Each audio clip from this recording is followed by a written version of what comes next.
My stepsister hugged my mother at dinner and whispered, "Your daughter told me she wishes you were dead." I was standing right there when she said it. My stepsister, Laurel, had her arms wrapped around my mother in one of those long, dramatic hugs that she had perfected over the 2 years since her father married my mom. I was 3 feet away clearing the dinner table because I always cleared the table. Laurel never cleared the table because Laurel had convinced everyone that she was too fragile for chores. She was 22 years old and too fragile to carry a plate to the sink. I heard her whisper it into my mother's ear. "She told me she wishes you were dead." My mother's body went stiff. She pulled back from the hug and looked at Laurel with tears forming in her eyes. Then she looked at me. The look on her face was something I had never seen before. It was hurt and confusion and something that looked like fear. I asked what was wrong. My mother shook her head and walked out of the room without answering. Laurel watched her go with a sad expression that didn't reach her eyes. Then she turned to me and smiled. Just for a second. Just long enough for me to see it. Then the sad face came back and she followed my mother out of the kitchen. I stood there holding dirty dishes and trying to understand what had just happened. My mother avoided me for 3 days after that. She gave short answers when I asked her questions. She stopped sitting next to me on the couch during movie nights. She started closing her bedroom door when she saw me coming down the hallway. I asked her repeatedly what was wrong. She said nothing. She said she was just tired. She said I should spend more time with Laurel because Laurel really wanted us to be close. That was when I knew something was very wrong. My mother had never pushed me toward Laurel before because my mother knew I didn't like Laurel. I didn't like Laurel because Laurel was a liar. I had caught her in small lies since the day she moved in. She told her father that I ate the last of the ice cream when she had eaten it. She told my mother that I had insulted her outfit when I had said nothing. She told everyone that I refused to include her in plans when she was the one who declined every invitation. But those were small lies. Annoying lies. I never imagined she would tell a lie this big. I tried to talk to my mother again. I asked her directly if Laurel had said something about me. My mother started crying. She said she didn't want to talk about it. She said she just needed time. She said maybe I should stay with my father for a while. My parents had been divorced since I was 12. My father lived 40 minutes away, and I saw him every other weekend. My mother was suggesting I move out of my childhood home because of something Laurel had whispered in her ear. I went to find Laurel. She was in her bedroom, which used to be our guest room before she colonized it with pink curtains and fairy lights. I asked her what she told my mother. She looked at me with wide, innocent eyes and said she didn't know what I was talking about. I said I heard you whisper something at dinner. She said I must have misheard. I said I know you said something about me. She smiled again. That same smile from the kitchen. Then she said, maybe my mother was just finally seeing the real me. I asked what that meant. She said my mother had always wanted a daughter who appreciated her. She said my mother had always wanted someone who would stay close and take care of her and be her best friend. She said I was too independent and too distant and too focused on my own life. She said my mother deserved better. She said my mother deserved her. I told her she was insane. She said I was jealous. I left her room and went straight to my mother. I told her everything. I told her Laurel had been lying about me. I told her I never said I wished she was dead. I told her I loved her and I would never say anything like that. My mother looked at me with tired eyes and said Laurel had warned her I would deny it. She said Laurel had told her I would try to turn her against Laurel. She said Laurel had been so worried about telling her the truth because Laurel knew I would make her look like the bad guy. The trap was perfect. Laurel had set it up so that anything I said would only confirm what she had already planted. I was stuck. I moved in with my father that weekend. Not because I wanted to, but because my mother asked me to give her space. She said she needed time to process her feelings. She said maybe some distance would help our relationship. Laurel hugged me goodbye and said she hoped we could be close someday. My father was confused about why I had suddenly appeared with a suitcase.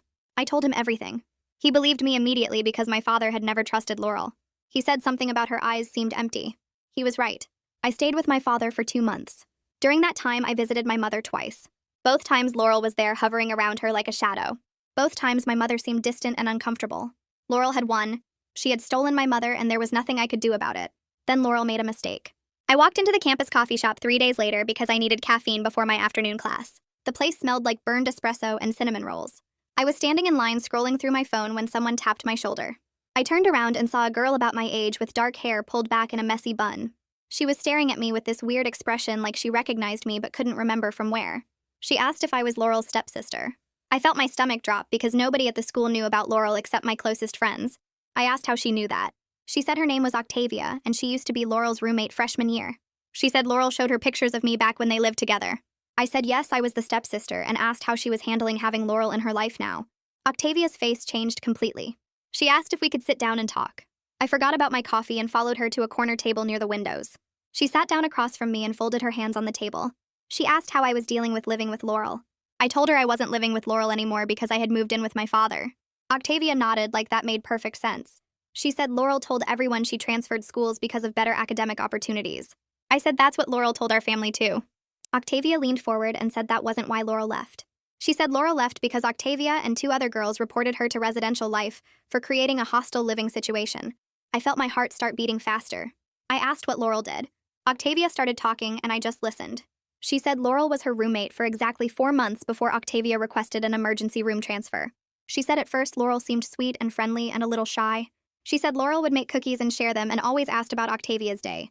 Then Octavia started dating this guy named John who lived on the 3rd floor. Laurel met John a few times when he came to pick Octavia up for dates. Octavia said John started acting weird after about a month. He would ask her strange questions about whether she really wanted to be with him. He would get upset over tiny things that never bothered him before. He accused her of complaining about him to her friends. Octavia had no idea what he was talking about. Then one night, John told her that Laurel had been texting him. Octavia pulled out her phone and showed me screenshots she still had saved. The messages were from Laurel to John saying that Octavia talked about him constantly in their dorm room. Laurel told John that Octavia called him controlling and boring. Laurel said Octavia only stayed with him because she didn't want to be alone. John believed it at first because why would Laurel lie? Octavia had to show John her actual text messages with her friends where she never said anything bad about him. She had to prove she wasn't the person Laurel described. John finally believed her when he saw the evidence. That's when Octavia realized something was very wrong with Laurel. She asked Laurel why she sent those messages. Laurel cried and said she misunderstood things Octavia said.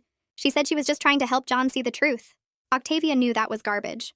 She went to talk to the girl who had Laurel as a roommate before her. That girl told Octavia the exact same thing happened with her younger sister. Laurel had whispered lies to the sister trying to turn her against the roommate. The pattern was identical. I asked Octavia if she would be willing to talk to my mother about what happened. Octavia said yes immediately. She said she felt guilty for not warning people about Laurel when she transferred. She said Laurel shouldn't get away with destroying families the way she destroyed friendships. I felt something shift in my chest. This was real evidence. This was proof that Laurel had done this before to other people. We exchanged phone numbers right there at the table. Octavia said to call her anytime and she would tell my mother everything. I thanked her about 6 times. I left the coffee shop without ever getting my coffee. I walked back to my father's apartment in a daze. I had the first real evidence that Laurel had a documented pattern of this exact behavior. I knew I had to be careful. I couldn't text or call Octavia from home because I didn't want Laurel seeing my phone and getting suspicious. I saved Octavia's number under a fake name. I made a note in my phone with everything Octavia told me. I wrote down the timeline and the details about John and the previous roommate. I had to document everything before I forgot any details. The next week, I spent every free minute reaching out to people from Laurel's past. Octavia had given me names and information. She told me about the girl who roomed with Laurel before her. Her name was Isadora Cross, and she was a year older than us. I found Isadora on social media and sent her a message explaining who I was. I said I was Laurel's stepsister and I needed to know what happened between them. Isadora responded within an hour. She said she had been waiting for someone from Laurel's family to reach out. She said she tried to warn Laurel's father about her behavior, but he never responded to her messages. Isadora and I met at a different coffee shop across town. She brought a notebook with her. She said she had been in therapy for 8 months dealing with trust issues because of what Laurel did. Isadora told me that Laurel roomed with her for 1 semester. During that time, Laurel systematically tried to alienate Isadora from her younger sister Kendall. Laurel would tell Kendall that Isadora complained about her constantly. Laurel said Isadora called Kendall annoying and immature. Laurel told Kendall that Isadora only pretended to care about her. Kendall believed it because she was only 17, and Laurel seemed so concerned and genuine. The sisters stopped talking for 3 months. Their relationship almost broke permanently. Isadora only figured out what happened when Kendall finally confronted her with specific quotes that Isadora never said. They realized together that all the quotes came from conversations with Laurel. Isadora was angry enough about what Laurel did that she offered to write a detailed statement about the manipulation tactics. She said she would testify if needed. She said Laurel was dangerous and she needed to be stopped. 2 weeks after meeting Octavia, I had statements from 3 different people describing Laurel's pattern. Octavia wrote everything down about John and the text messages. Isadora wrote a 4-page statement about Kendall and the sister relationship. I also found a third person through Isadora. This was a girl named Maya who lived across the hall from Laurel and Isadora. Maya witnessed Laurel's behavior and wrote a statement supporting what Isadora said. I had documentation. I had evidence. I had proof of a clear pattern. Then I found something else. I was searching online for any other information about Laurel. I found a local news article about a youth mentorship program at the community center near where Laurel used to live. The article mentioned that the program had to implement new volunteer screening procedures after an incident. I called the community center and asked to speak to someone about their mentorship program. The woman who answered transferred me to the program director. I explained that I was doing research on volunteer programs for a school project. I asked about their screening procedures. The director was happy to talk about it. She said they updated everything after they had to ask a volunteer to leave. She didn't say Laurel's name, but she described the incident. A parent complained that the volunteer told their 12-year-old daughter that her mother didn't really love her. The volunteer said the mother was just pretending to care. The girl went home crying and told her mother what the volunteer said. The mother called the program immediately. They investigated and asked the volunteer to leave. The director said it was the most disturbing thing she had seen in 15 years running the program. I asked when this happened. She said about 8 months ago. That was right before Laurel's father married my mother. The pattern was clear and documented, but I needed to figure out how to present this to my mother without Laurel intercepting. I decided to approach Stanley's brother Julian. Julian lived in Oregon and was visiting for a long weekend. He was flying in on Friday and staying until Monday. I had always liked Julian. He was kind and funny, and he barely knew Laurel because she lived with her mother in California until the marriage. Laurel wouldn't have had time to manipulate him yet. I texted Julian and asked if he wanted to meet for coffee on Saturday morning. I said I wanted to catch up. He said sure and suggested a place near his hotel. I told my father I was meeting Julian. My father thought it was a good idea. He said Julian seemed like a reasonable person who might actually listen. Saturday morning, I drove to the coffee shop with all my documentation in a folder. Julian was already there when I arrived. He gave me a hug and ordered us both coffee. We sat down at a table in the back. He asked how school was going. I said school was fine, but I needed to talk to him about something serious. His expression changed. I opened the folder and showed him everything I had gathered. The statements from Octavia and Isadora and Maya. The information about the volunteer program incident. The timeline showing Laurel's pattern of behavior. Julian read through everything carefully. He didn't interrupt. He just read, and occasionally his eyebrows went up. When he finished, he sat back in his chair and stared at me. He asked if this was all real. I said yes, and I could put him in touch with any of these people to verify. He rubbed his face with both hands. Julian said he was shocked, but he also wasn't completely surprised. He said he always found Laurel's helpless act a bit excessive, but he assumed it was just her personality. He said some people are just more dependent than others. I told him it wasn't about being dependent. I told him Laurel was deliberately manipulative and she targeted close relationships to destroy them. Julian asked what I wanted him to do. I said I needed him to observe Laurel carefully during his visit. I said I needed him to watch how she acts when she thinks nobody is paying attention. I said if he noticed anything concerning, he should talk to Stanley privately. Julian agreed. He said he would pay close attention. He promised to talk to Stanley if he saw anything that matched what I described. I felt relieved to have an ally inside the house who Laurel wouldn't suspect was watching her. We finished our coffee and Julian said he would text me after the weekend. I drove back to my father's apartment feeling like maybe things were finally starting to shift. Julian's visit happened over the next 3 days. He stayed at a hotel but spent most of his time at my mother's house with Stanley and Laurel. I got updates through text messages. Julian said everything seemed normal at first. Laurel was sweet and attentive. She made breakfast Sunday morning.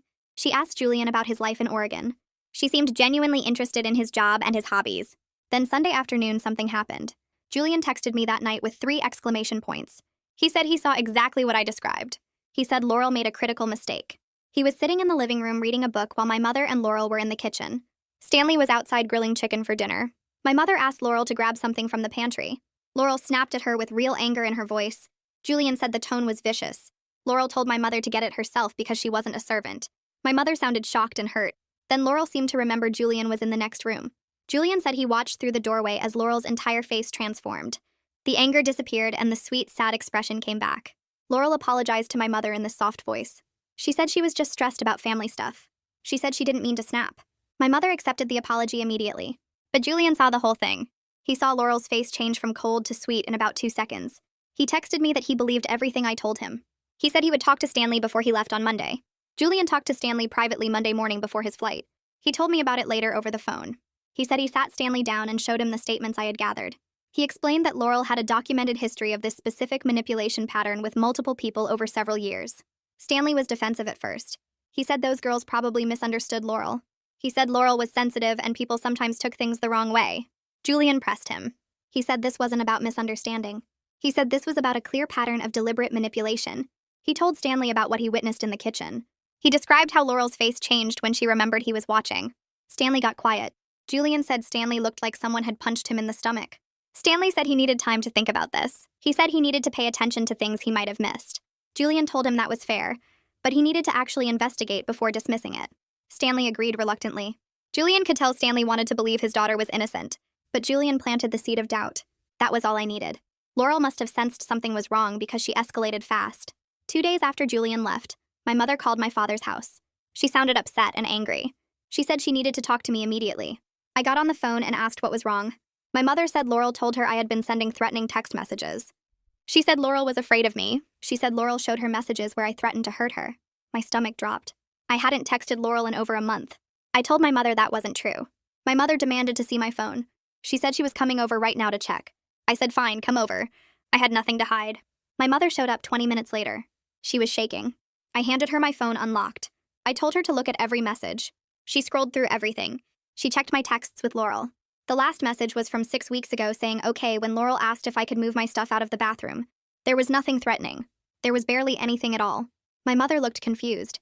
She asked where the threatening messages were. I said there weren't any because I never sent them. I asked what exactly Laurel claimed I said. My mother described messages that supposedly threatened to expose Laurel and ruin her life. Messages that said I would make sure everyone hated her. None of those messages existed on my phone. My mother sat down on the couch. She looked at my phone again. She looked at me. Something was finally breaking through. I didn't say anything at first. I just watched her face. She put my phone down on the couch cushion between us. Her hands were shaking a little. She asked me again what exactly Laurel had claimed I wrote. I told her Laurel said I sent messages threatening to expose her and ruin her life. My mother looked down at my phone again like maybe she had missed something. She picked it up and scrolled through the messages with Laurel one more time. There was nothing there except basic stuff about sharing the bathroom and dinner times. My mother asked if I had deleted anything. I said no and told her she could check my deleted messages folder if she wanted. She did. There was nothing in there either except some spam texts I had cleared out last week. My mother set the phone down again and covered her face with her hands. I asked her if Laurel showed her the actual messages or just told her about them. My mother said Laurel had been crying so hard that she couldn't get her phone to work properly. She said Laurel promised to show her the messages later, but she seemed so upset and scared that my mother believed her immediately. I asked if there was anything else going on with Laurel that seemed strange. My mother looked at me for a long time. She asked quietly if I knew something she didn't. I told her I had information, but I needed her to hear it from other people and not just me. I said if I told her everything right now, she might think I was making it up to defend myself. My mother asked what kind of information. I said information about Laurel doing this exact same thing to other people. My mother went very still. She asked what I meant by exact same thing. I said Laurel has a pattern of whispering lies to turn people against each other, and I could prove it. My mother asked how. I told her I needed to arrange a meeting with someone who knew Laurel before she moved in with us. Someone who had no reason to lie.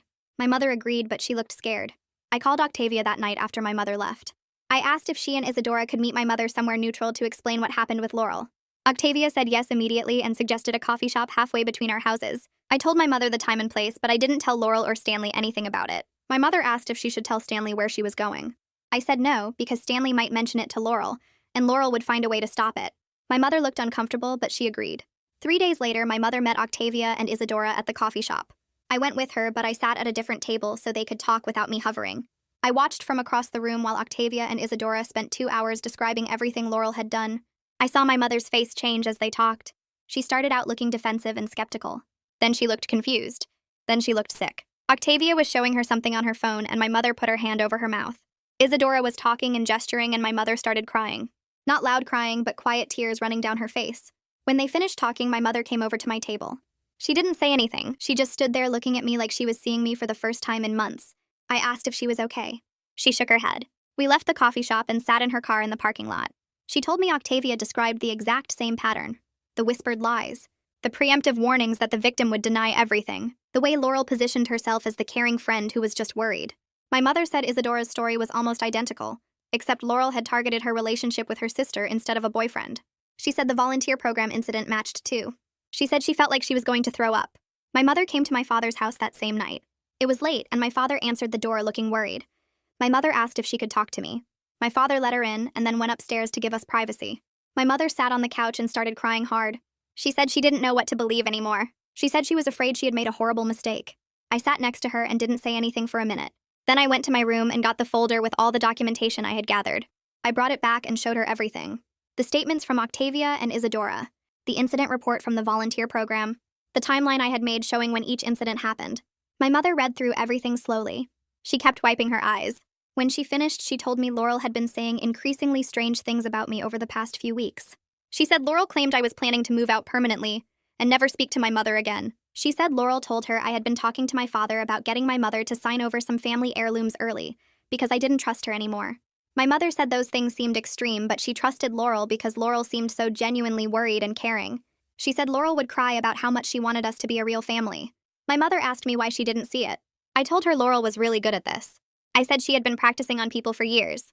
Stanley caught Laurel in a lie 4 days after my mother met with Octavia and Isadora. Julian had already gone back home, but he had talked to Stanley before he left. Stanley told my mother about it later.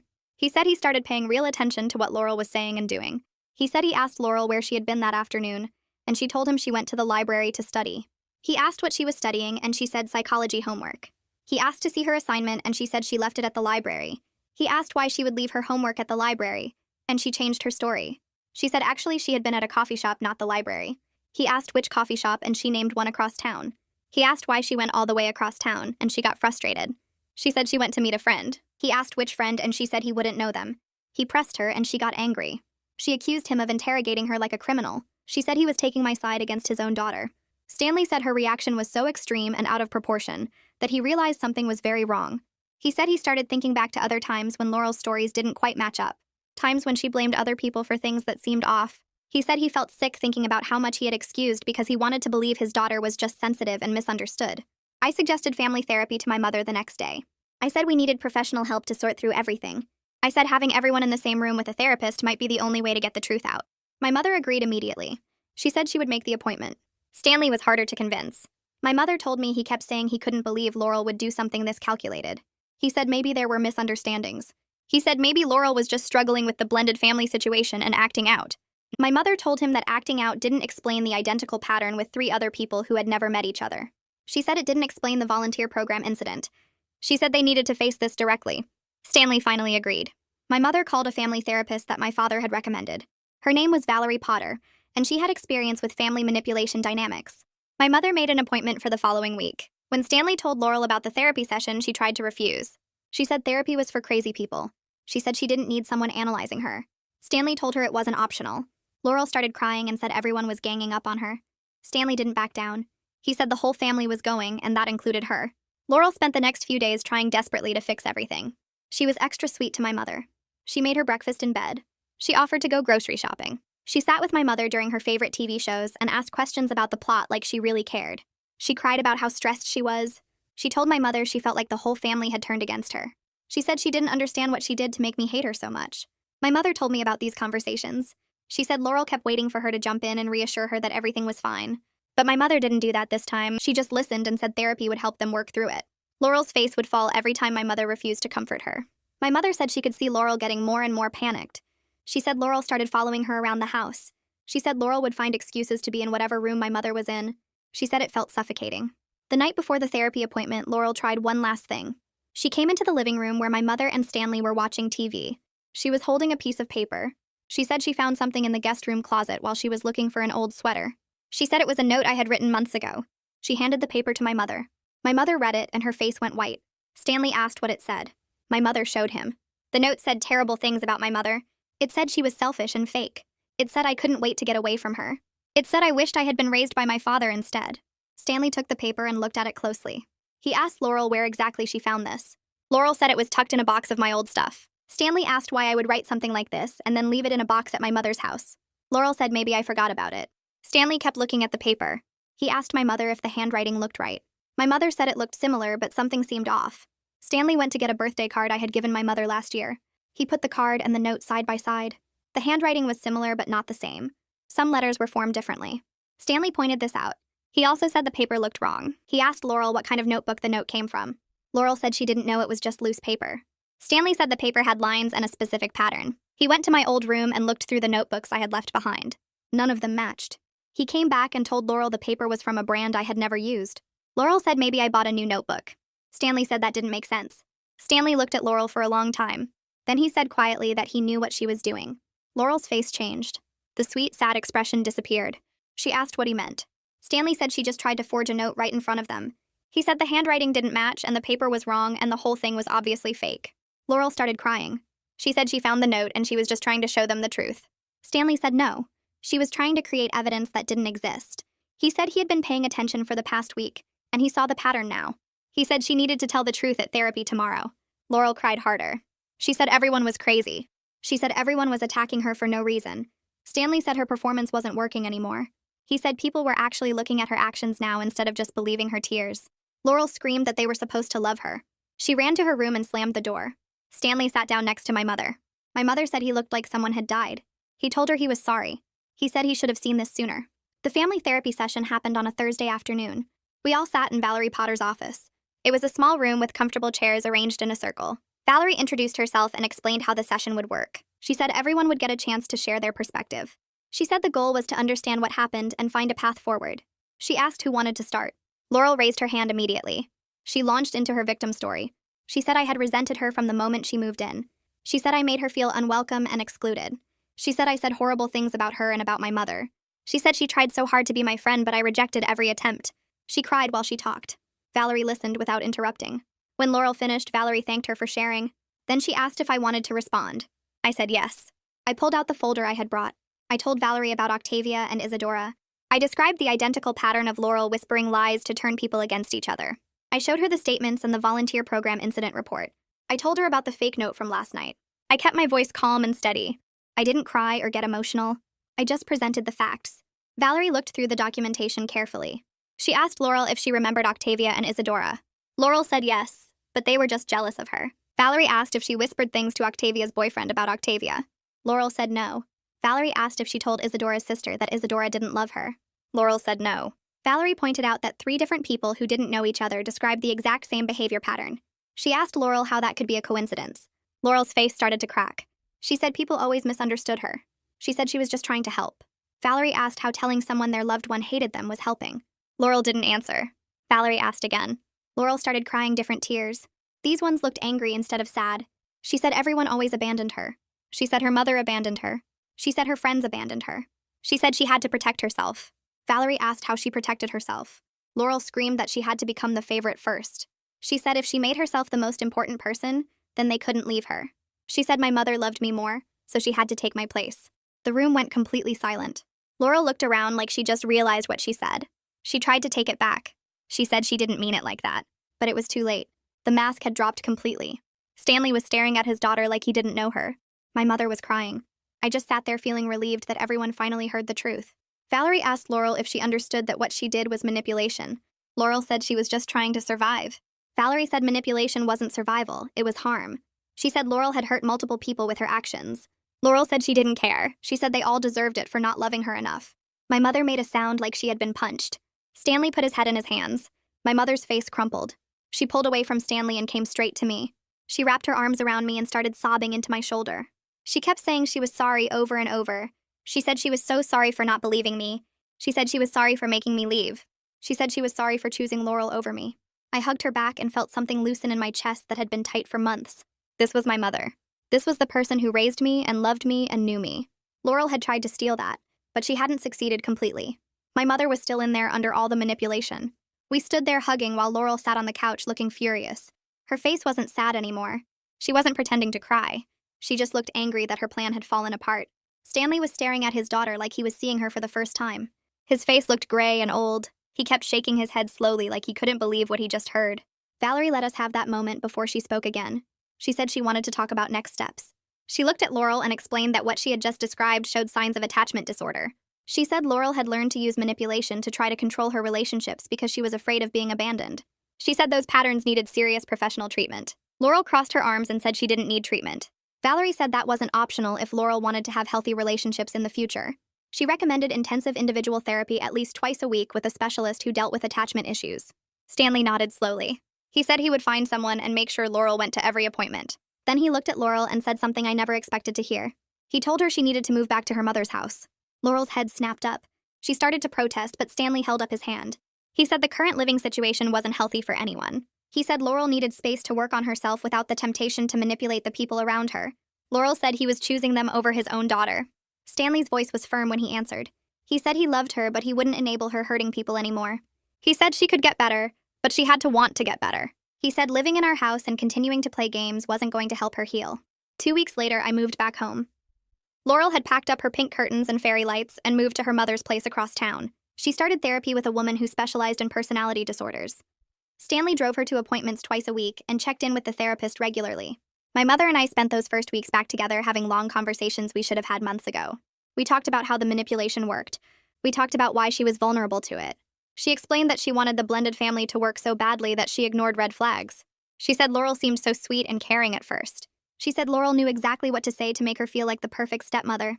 She said when Laurel told her I wished she was dead, it confirmed her worst fear that I resented the new marriage.